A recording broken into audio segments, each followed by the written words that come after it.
जय हिंद, जय श्री राम, भारत माता की जय। आज का दिन हमारे देश के लिए बहुत दुखद दिन है, क्योंकि हमारे देश के जो महान सेना नायक थे, जो chief defence of staff CDS general Bipin Rawat थे, उनकी कल एक हेलीकॉप्टर दुर्घटना में मृत्यु हो गई।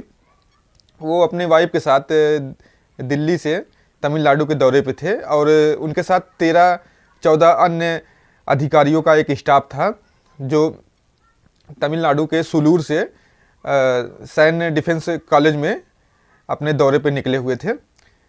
तो इनका हेलीकॉप्टर रास्ते में कहीं किसी तकनीकी कारणवश दुर्घटनाग्रस्त हो गया और जिसके साथ सभी जितने लोग सवार थे, अधिकारी कर्मचारी, सभी मारे गए। उनकी वाइफ थी और लेफ्टिनेंट जनरल रैंक के अधिकारी थे, मेजर जनरल रैंक के अधिकारी थे, कैप्टन थे, ग्रुप कैप्टन थे, जितने भी हाई लेवल के अधिकारी थे वो सभी इस दुखद हादसे में उन सभी की मृत्यु हो गई है।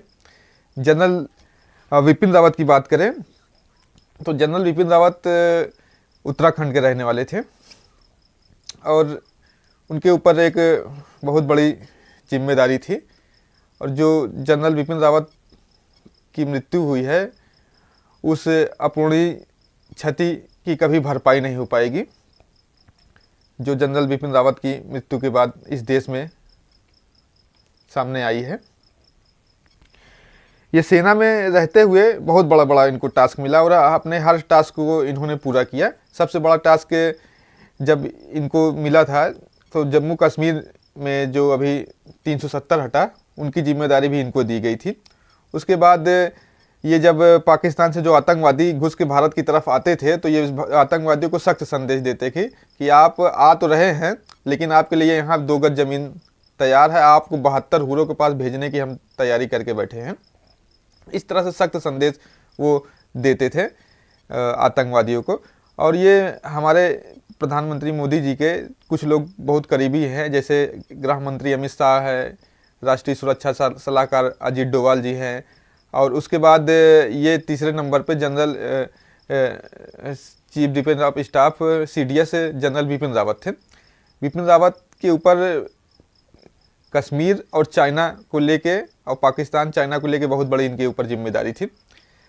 कश्मीर पाकिस्तान की बात यह है कि जो 2016 में उड़ी अटैक हुआ था कश्मीर में, उसके बाद जो सर्जिकल स्ट्राइक हुई थी वो इन्हीं की देखरेख में वो प्लान तैयार हुआ था।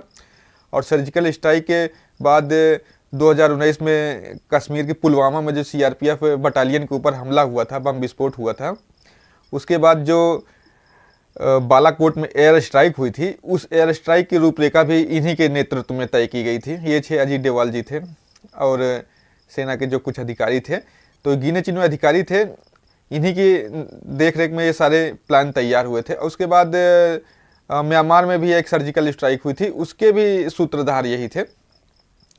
और कश्मीर को लेकर सबसे बड़ा प्लान इनके पास था। कश्मीर में 370 हटाने में सबसे ज़्यादा अहम रोल था इसका। उसके बाद इनको कश्मीर में जो भारत का कुछ हिस्सा पाकिस्तान कब्जा किया है, उसको पीओके बोलते हैं, पीओके को भी जो है लेने का प्लान पे ये काम कर रहे थे। इनको सबसे बड़ा टास्क जो है पीओके और अक्साई चीन लेने के लिए प्रधानमंत्री ने इनको दिया था, इसी पे काम कर रहे थे ये। और इनका कहना था कि हमको 2.5 मोर्चे पे लड़ाई लड़नी है, 2.5 मोर्चे पे लड़ाई लड़ने के लिए तैयारी करनी है। एक मोर्चा पाकिस्तान है, एक मोर्चा चाइना है, और आधा मोर्चा जो देश के अंदर छुपे हुए जो गद्दार हैं, जो देश के अंदर रह के देश के खिलाफ काम कर रहे हैं, उनसे लड़ने की ज़रूरत है। जनरल बिपिन रावत की खासियत ये थी कि वो किसी काम को करते थे, किसी टास्क को लेते थे तो उसको पूरी तरह से निभाते थे। ये पाकिस्तान से उनके बात है। पाकिस्तान को तो एकदम उन्होंने बिल्कुल बैकफुट पे ला दिया, पाकिस्तान एकदम शांत हो गया, उसको शांत कर दिया। चाइना बॉर्डर की बात करें, चाइना बॉर्डर पे 2017 में भूटान के पास डोकलाम एक स्थान है, डोकलाम पे भारत और चाइना की बॉर्डर आमने सामने आ गई थी। तो वहाँ पे ये सोचे कि चाइना सोचा कि अगर हम इस जगह को कब्जा कर लें तो हम धीरे धीरे अपने रणनीतिक पोजीशन मजबूत कर लेंगे। लेकिन वहाँ पे जनरल बिपिन रावत की ही जो है सोच और दूरदृष्टि थी, वो वहाँ अड़ गए। वहाँ अड़ गए। चाइना वहाँ रोड बना रहा था, उनको रोड बनाने नहीं दिए। लगभग 73-75 दिन तक वहाँ पे विवाद था। उसके बाद दोनों देश को राजनयिक मामलों से विवाद को सुलझा लिया। और उसके बाद फिर अभी पिछले वर्ष 20 जून को गलवान में, अक्साई चीन के गलवान में दोनों देशों की सेनाओं के बीच में झड़प हो गई। तो चाइना वहाँ पे कई इलाकों में आके बैठ गया था, अभी भी बैठा है, उसके लिए बातचीत चल रही। वहाँ पे भी जनरल बिपिन रावत ने कहा कि चाइनीज सैनिकों को सख्त संदेश दिया कि हम किसी प्रकार की ढिलाई नहीं करेंगे, हम किसी भी प्रकार से पीछे नहीं हटेंगे, हम इस उकसावे की कार्रवाई के मुंह तोड़ जवाब देंगे। हमारे सैनिकों ने वहाँ पे बहुत बेहतर प्रदर्शन किया और अपनी जान की बाजी लगा दी। 20 से 22 सैनिक हमारे भी वहाँ पे हताहत हुए थे और चाइना के लगभग 45 सैनिक वहाँ पे मारे गए थे गलवान में जो झड़प हुई थी। तो इन सब चीज़ों से जो बातें निकल के आती है, वहाँ पे अक्साई चीन को लेने के लिए भी ये काम कर रहे थे, जो अक्साई चीन के कब्जे में है।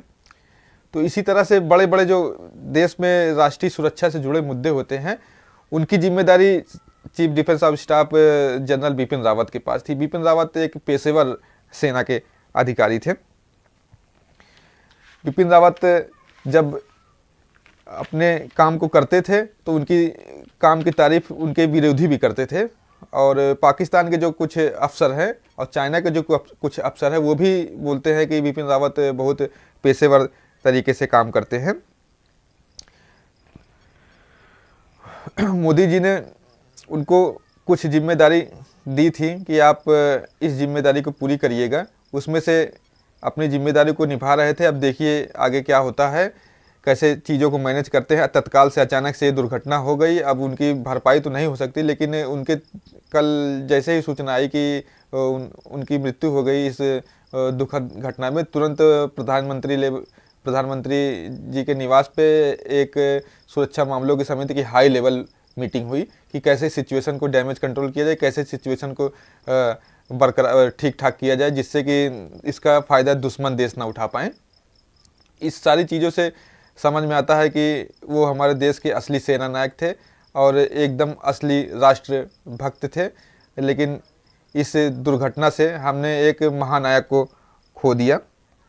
चीन बॉर्डर पे इन्होंने चीन की एकदम अकड़ निकाल के रख दी। चीन सोच ही नहीं पा रहा था कि भारत इतनी तेज़ी से रिटेलाइट करेगा, भारत इतनी तेज़ी से इस चीज़ का जवाब देगा। चीन यही से समझ रहा कि ये वही 62 वाला भारत है, ये हम इसके बॉर्डर में घुस जाएंगे, आके बैठ जाएंगे, ये इससे बातचीत होगी और 2 कदम आगे बढ़ेंगे, उसके बाद 1 कदम पीछे हो जाएंगे, 10-20 किलोमीटर आगे आ जाएंगे, 2-4 किलोमीटर बातचीत के बाद पीछे चले जाएंगे। इसी तरीके से करते करते वो हमारी काफ़ी ज़मीनों में आके बैठ गए थे। लेकिन जब जनरल बिपिन रावत ने अड़ गए कि नहीं, अब डोकलाम के बाद और गलवान के बाद अब चीन की भी अकड़ निकल गई, चीन के भी पसीने छूट गए कि भारत से सीधी लड़ाई नहीं लड़ी जा सकती थी। तो हमारे देश ने एक बहुत महान सेना नायक को खो दिया और उनकी कमी तो खैर कोई नहीं पूरा कर सकता। लेकिन अब जो भी होगा, केंद्र सरकार अब देखिए क्या स्टेप लेती है उनकी मृत्यु के बाद। तो ऐसे वीर सपूत के लिए सभी भारतवासियों से यही निवेदन है कि उनके लिए उनकी आत्मा को शांति मिले और सच्चे देशभक्त के लिए जय हिंद।